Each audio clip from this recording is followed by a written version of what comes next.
నేను మొన్న ఇద్దరిని పెట్టుకొని వానల తడితే ఇద్దరిని పెట్టుకొని అటు ఎత్తి పోసినాం కుప్ప ఎత్తిపోతే 10 రోజులు జల్లి పోసి అవి పాసు కావాయే తీసుకోరాయి మాకు ఏం లేక మంది పట్టుకొని కైకిలు చేసుకొని బతామని బతుకుతున్నాం.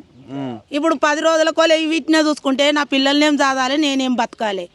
చేసేదే కైకిలు చేసుకొని బతికేటోళ్ళం మేము.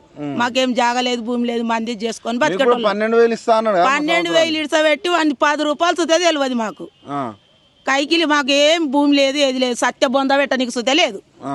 కైకిలు చేసుకొని బతికేటోళ్ళని చూస్తే ఇదే నాశనం చేయబట్టాడు. మీలాంటి పేదోళ్ళకి కాంగ్రెస్ వచ్చినాక ఏమైనా లాభం జరిగిందా? ఏం లాభం లేదు, లాభం లేదు, మాకే ఏది లేదు. చేస్తేనే కైకిలి. ఈ ఒడ్లను మంది చేసుకొని బతితే ఒడ్లను చూసుకుంటా 10 రోజుల కోలే ఇన్నే ఉండబడితే 15 రోజుల కోలే. మరి ఇక మాకు ఎట్లా బతుకుతాం ఏం కథ? కౌలు చేసినావా? కౌలుకు చేసుకొని బతికేటోళ్ళం. ఊరియా లేదు, ఏం లేదు.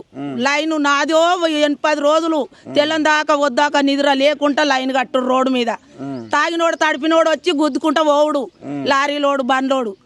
నైట్ తిని 8-9 లైన్ కడితే రేపు ఎల్లుండి వచ్చుడు మసాలా లైను. ఈ ఒడ్లకేమో ఇట్లున్నది. చేస్తామంటే చేస్తేనే బతికేటోళ్ళం అయితే గిట్లా నష్టపెడితే రైతులను ఎట్లా బతాము? చేస్తాడు చేస్తాడు రైతులను రాజులు. ఎట్లా చేస్తాడు? ఎట్లా బతాము? ఏం చేస్తాం? చేస్తాడు. రూపాయి అవ్విత్తనన్నాడు, ఇవ్విత్తనన్నాడు. ఏదో ఆయన కొన్ని రోజులు వెళ్ళిండి, ఈయన కొన్ని రోజులు వెళ్ళనని నమ్మినాం. నమ్మితే ఇంకా మమ్మల్ని బురదలే దొక్కుతుండు. బురదలో దొక్కితే మరి ఇంకా ఏ పాటి మళ్ళా ముందటికి వచ్చి మాట్లాడతాడో రేపు